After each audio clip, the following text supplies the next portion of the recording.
Assalamualaikum warahmatullahi wabarakatuh. Perkenalkan, nama saya Ibnu Gumelar. Saya akan menjelaskan tentang eh, pengantar teknologi informasi, yaitu tugas UAS. Oke, lanjut ke pembahasan ya. Pertama, sejarah teknologi informasi. Teknologi informasi dimulai dari perkembangan mesin hitung dan perangkat mekanis pada abad ke-19 seperti kalkulator mekanis dan katuk. Pada era komputer pada 1940-an, komputer elektronik modern mulai dikembangkan membawa revolusi memproses data dan kemampuan komutasi, sedangkan internet dan era digital pada 1969 ARPANET mengandalkan internet lahir. Era digital dimulai dengan perkembangan komputer. Pengembangan teknologi informasi yang selanjutnya, komunikasi, hiburan, belajar online. Komunikasi teknologi informasi menjadi dasar komunikasi modern mulai email, pesan, instan, dan media sosial panggilan video. Hiburan dengan perangkat digital memungkinkan kita untuk menikmati hiburan seperti streaming, musik, film, dan game online. Belajar online, yaitu teknologi informasi memudahkan kita untuk belajar secara online dari makanan hingga barang elektronik dengan pengiriman yang cepat dan aman. Peran teknologi informasi yang pertama, kolaborasi teknologi memfasilitasi kolaborasi tim dalam bekerja sama dan berbagi informasi dengan cepat dan efisien. Pemasaran dan penjualan teknologi informasi menggunakan bisnis untuk mencapai audiens yang lebih luas, menjalankan kampanye pemasaran, menjadi produk secara online. Dan yang selanjutnya, pengambilan keputusan teknologi informasi menyediakan data dan analis yang diperluaskan untuk membuat keputusan yang lebih baik dan efektif dalam strategis bisnis. Dan yang selanjutnya, keuntungan memanfaatkan teknologi informasi yang pertama, otomasi dan efisien. Teknologi informasi memungkinkan untuk ini berbagai tugas dan proses meningkatkan efisien dan mengurangi kesalahan manusia. Yang kedua, akses informasi. Teknologi informasi akses berbagai informasi dan pengetahuan melalui internet membuat pembelajaran dan penelitian lebih mudah. Yang ketiga, komunikasi global. Teknologi informasi menghubungkan orang dan tunggal belahan dunia, memungkinkan komunikasi global uh, secara, secara mudah. Yang selanjutnya, masa depan teknologi informasi, kecerdasan buatan, penerapan kecerdasan buatan yaitu AI dan teknologi canggih lain seperti internet of things akan meningkatkan otomatisasi dan konektivitas dalam kehidupan sehari-hari. Komputasi kuantum. Berkembang komputasi kuantum mengubah kemampuan komputasi dan mencegah masalah yang saat ini bisa dipecahkan. Realitas virtual. Aplikasi dan virtual atau VR akan semakin berkembang menjadi pengalaman internet yang lebih mendalam di berbagai bidang termasuk pendidikan dan hiburan. Ya, kita lanjut ke pembahasan kedua, sejarah perkembangan komputer. Pengertian dan definisi komputer adalah alat elektronik yang menerima, menyimpan, mengelola, dan memberikan informasi otomatis. Komputer adalah sebuah energi komputer beroperasi dengan kontinuasi nilai menggunakan sirkuit analog untuk mewakili data. Komputer mekanis. Komputer menggunakan perkiraan fisik atau mesin untuk melakukan perhitungan. Pengertian komputer. Komputer adalah alat elektronik yang menerima, menyimpan, mengelola, dan memberikan informasi secara otomatis. Komputer telah mengubah dunia dan seterusnya dan kemampuannya. Dan generasi komputer pertama, komputer tabung vakum, memiliki ukuran besar menggunakan tabung vakum yang rendah terhadap segala, membuat jalan bagi komputer yang lebih cepat dan lebih agak. Programmable merupakan komputer yang pertama kali direncanakan untuk dieksekusi dengan program yang dapat diprogram ulang, membawa perubahan besar dalam pengelola data. Dan komputer tabung memiliki ukuran besar menggunakan tabung vakum yang rendah terhadap gejala, membuat jalan bagi komputer yang lebih cepat, lebih andal. Unipas 1 Unipasi menggunakan tabung vakum yang lebih andal dan merupakan komputer pertama yang diproduksi secara komersial mengubah cara bisnis pemerintah mengolah data. Yang selanjutnya generasi komputer ketiga sirkuit terpadu melahirkan microprocessor yang menjadi dasar komputer modern. Generasi komputer ketiga sirkuit terpadu melahirkan microprosesor yang menjadi dasar komputer modern. Sistem operasi ini seperti Unix dan DOS menjadi kunci pengoperasian komputer mengaktifkan program aplikasi. PC atau personal komputer bisnis menjadi populer dan terjangkau bagi konsumen akhir GUI dan mouse. Antarmuka grafik menggunakan mouse resolution mempermudah dan mengoperasikan pengoperasi komputer. Generasi komputer keempat yaitu pengembangan jaringan komputer lokal internet merelokasi pertukaran informasi memungkinkan akses global yang cepat teknologi bergerak ponsel pintar cyber mungkin mobil dan yang terbatas komputer lebih cepat. Kemajuan komputasi kuantum komputer berbasis DNA sehingga membuat hubungan jalan masa depan yang menakjubkan.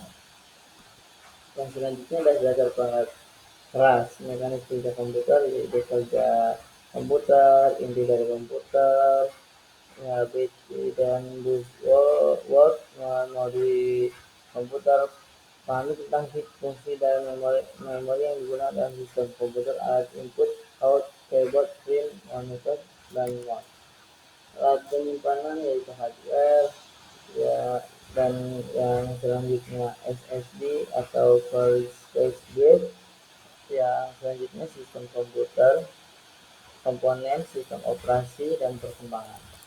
Dan pertemuan keempat, alat penyimpanan hard disk, alat penyimpanan hard drive HDD. Hard drive adalah salah satu alat penyimpanan utama komputer. Dan yang kedua, solid state drive (SSD), alat alternatif modern untuk hard drive menghasilkan kinerja yang lebih cepat. Yang ketiga, flash drive. Flash drive adalah alat penyimpan portabel yang praktis, flash disk. Dan yang selanjutnya, metode pembangunan pemrograman dan sistem perangkat lunak yaitu waterfall, agile, dan Deyok. Dan ini kaitan keamanan dengan fokus kemana perangkat lunak konsumen dan sistem perangkat lunak dapat membantu pengurangan risiko serangan dan memastikan integritas data. Kualitas unggul, proses pengembangan yang serius, infrastruktur dan metode pengujian yang ketat memastikan bahwa perangkat lunak memiliki kualitas tinggi dan bebas dari bug atau kesalahan. Peningkatan kendala penerapan keseluruhan program sistem perangkat lunak yang baik dapat mengurangi kendala perangkat lunak sehingga meminimalisir waktu tidak aktif dan penggunaan sistem. Keunggulan dan manfaat menggunakan konsep program dan sistem perangkat lunak, produktivitas tinggi dengan menerapkan konsep program dan sistem perangkat lunak yang baik. Pengembangan perangkat lunak dapat dilakukan dengan efisien tinggi sehingga meningkatkan produktivitas. Yang selanjutnya, pertemuan kelima, mengenal proses kata sampai dengan publishing. Alat kerja dan fitur word yang mengaruhi pengolah kata, fitur kolaborasi, dan kontribusi sembarang antara pengguna, selalu penyimpanan PDF, menggunakan Compress dokumen menjadi format PDF sebagai link dan grammar check, mendeteksi dan memberikan saran pada kesalahan penulis, word art, dan media, mempercantik tampilan dokumen dengan penambahan gambar, video, atau desain grafis. Sejarah desktop publik, desain grafis komputer yang pertama 1980, desain grafis komputer desktop publik muncul di Eropa sebagai alternatif produk auction porting, dan desktop publik menjadi layak untuk akses keutamaan setelah pemakaian komputer pribadi meluaskan sekarang. Dan yang selanjutnya SPSS, software untuk proses data statistik dan analis data. Yang kedua, Microsoft Excel, software untuk membuat grafik, tabel, serta melakukan pengelolaan sederhana. Dan yang ketiga, SAS, software lengkap untuk memproses dan analis statistik sekolah besar. Dan pertemuan keenam yaitu grafik hypermedia yang multimedia.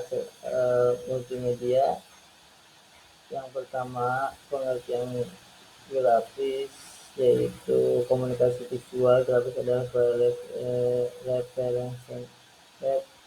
representasi visual dari data atau informasi yang digunakan untuk menyampaikan pesan dengan cara yang menerima mudah dipahami. Dan yang ketiga, tingkat efektivitas. Grafik yang membangun meningkatkan tingkat pemahaman, yang ingat dan minat pada suatu materi yang dijelaskan. Yang keempat, visualis data. Grafik menjadi alat penting mempresentasikan data statistik yang kompleks secara jelas, mudah dimengerti. Baik, kita lanjut ke pertemuan ketujuh, manfaat database dan pengaplikasian. Dataset adalah kumpulan data terstruktur yang disimpan secara sistematis. Ini mencakup entitas, atribut, dan relasi antara entitas. Dataset memungkinkan untuk menyimpan, mengolah, dan mengambil informasi dengan mudah, dengan cepat, meningkatkan efisiensi dan akurat bisnis. Oke, kita lanjut. Pemeliharaan data. Menyediakan fitur untuk memastikan integritas dan keamanan data, bermaksud pemulihan data dan cacian putih aset mudah.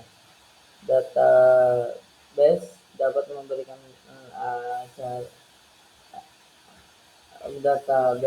akses cepat dan mudah ke informasi yang diperlukan, menggunakan mengambil data dengan cepat dan analisis data.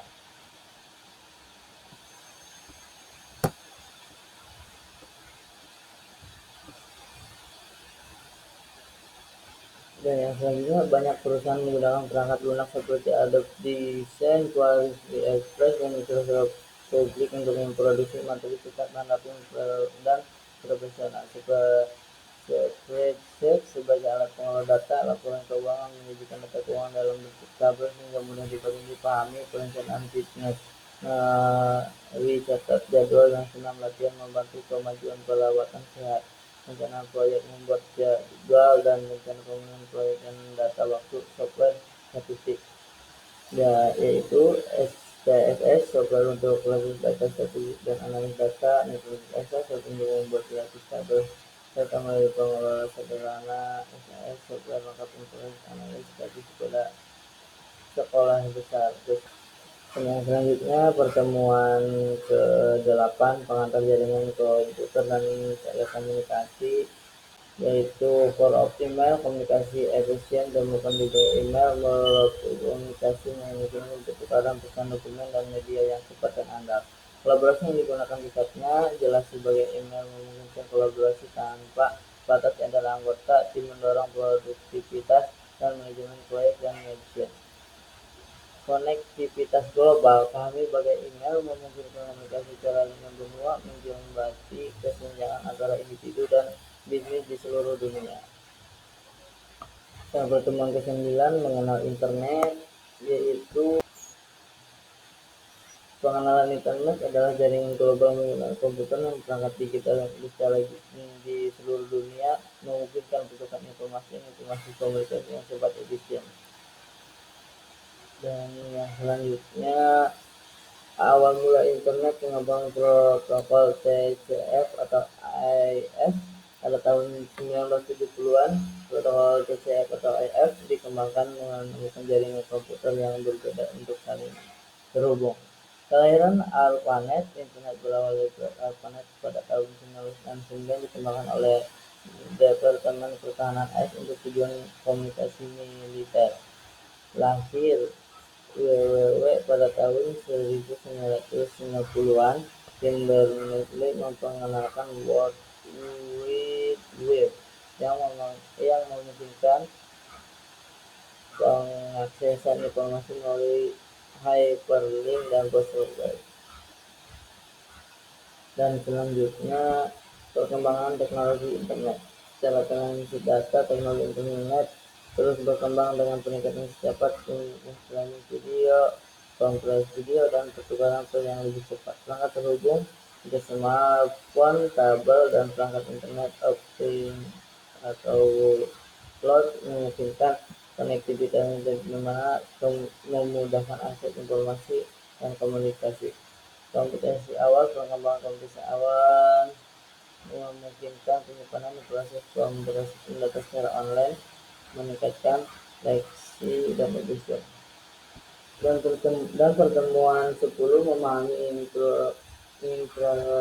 infrastruktur data dan informasi, yaitu perangkat keras meliputi serta strong jaringan dan komunikasi lain mendukung dan menyimpan penyimpanan dan proses data. Sumber data, berbagai sumber data baik internet maupun eksternal yang menjadi masukan bagi interaksi data. Dan perangkat lunak meliputi sistem operasi database, aplikasi analis data, alat manajemen network manajemen, pengelola dan analis data, meliputi prosedur kebijakan dan algoritma yang mengatur pengelola dan misi dalam organisasi. Dan yang selanjutnya, pertemuan 11, mengenal e-commerce dan e-business. E-commerce dan e-business yaitu manajemen rantai pasok konsumsi ke manajemen pengelolaan aliran barang, informasi antar pemasukan produk dan pelanggan, manajemen hubungan pelanggan, dan e-procurement dan enterprise resource planning atau ERP.